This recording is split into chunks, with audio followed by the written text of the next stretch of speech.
లక్ష్మీదేవి దగ్గర నుంచి పువ్వు పడ్డది. అదే పువ్వు పడ్డది కదా, తల్లి నిన్నేం కోరుకుంటాం తెలుసా?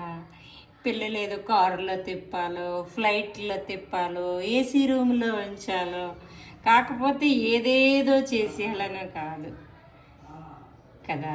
ఏం చేయాలి తెలుసా? కాస్త అమ్మ నాన్న ఉన్నారు, వాళ్ళు కొంచెం టైం ఇద్దాం, మాట్లాడదాం, అంతే. 2 మొక్కలు. మా అమ్మ మా దగ్గర నుంచి కోరేది తనకి 100% సాటిస్ఫై అయితే నేను చేయగలిచానని నేను అనుకోను, కానీ నా పిల్లల దగ్గర నుంచి నేను ఆశిస్తున్నాను అనమాట.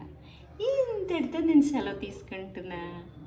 నా పువ్వు పడ్డది, మా పిల్లలు మా ఆయనందరూ హ్యాపీగా ఉంటారు.